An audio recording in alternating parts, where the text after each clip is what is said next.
Welcome to Coco's practice highlights. Let's just jump right into it.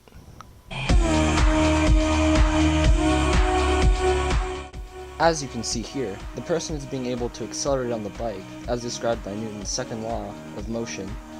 An unbalanced force is being presented because of the energy being given by the motor, which is overcoming the force of friction, air resistance, and gravity. This overall speed allows the person to jump. As he enters the series of bumps, the bike smashes into every face of each bump with force. The bike applies force on the bumps and is also being applied back to the bike, hence the compression of the suspension and jittery motion of the bike. He is then in a projectile motion and forms a parabola. Whoa! Can we get an instant replay?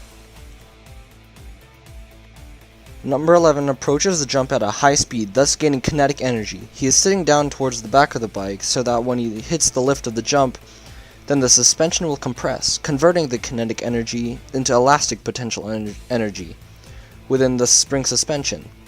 As he takes off the ramp, the elastic potential energy is then in action, giving him the extra height he needs to clear the jump. His energy is then converted into gravitational potential energy as he approaches the peak position.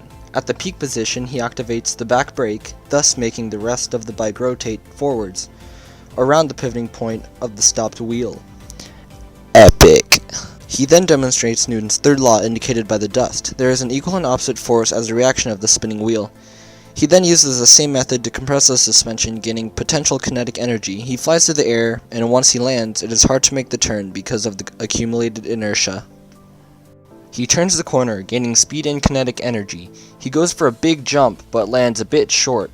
Normally, this would really hurt, but the suspension takes most of the impact. The suspension gains elastic potential energy as the bike and the rider hit the ground and is exerting that energy back on the ground and softening the land for the person. Now for a dude perfect recap. Let's just get right into it. In the video, we see a total Chad push a cart. Because of Newton's first law, the car accelerates and stays in motion, a constant speed in a straight line path. The street also appears to be slanted downwards, assisting the car to move forward. Total Chad then goes into his truck and drives away like a boss. Then from 13 seconds to 15 seconds, the cart hits the parking fence. An unbalanced force acts on the cart. The cart stops, and its speed and direction changes. From 14 seconds to 15 seconds, the car exerts a force on the parking fence. The parking fence then exerts the equal and opposite amount of force onto the cart.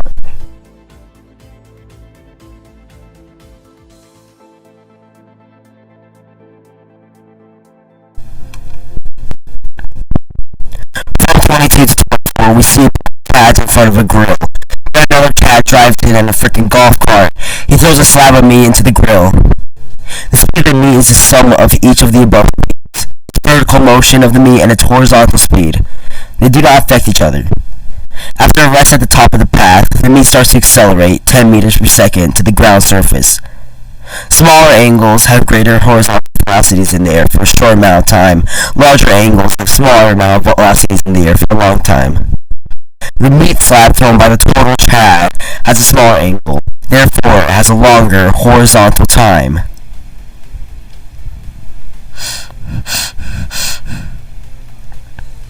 From 23 to 24, the meat is thrown into the grill. It stays at rest in the grill, according to Newton's third law, which means the downward gravitational wave force equal to upward reactive force. The total Chad's arm stores elastic potential energy. At its launch position, the meat increases in gravitational potential energy and kinetic energy. At 23, the meat reaches peak position. There is only gravitational potential energy, and then the meat starts to gain kinetic energy when it falls. Because of Newton's third law, the cereal box can stay at rest on the shelf, because the shelf exerts the equal and opposite force of the cereal box. Also because of the conservation of energy, kinetic energy and gravitational potential energy of the cereal box is always equal to the elastic potential energy of the man's arm. It couldn't reach any higher. At 43 seconds in, the man pours coal onto a grill. The coal falls at 10 meters per second, which is the gravitational acceleration.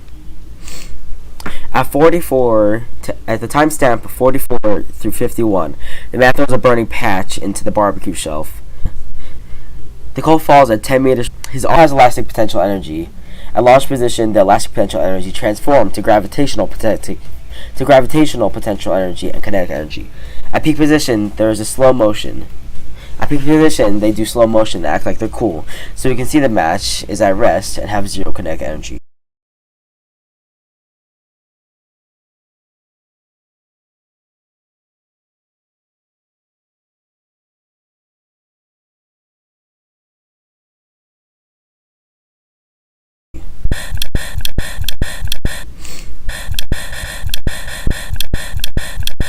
Barbecue shelf.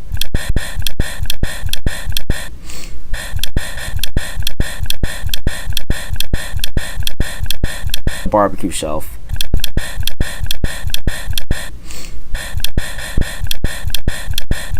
Barbecue shelf. Barbecue shelf.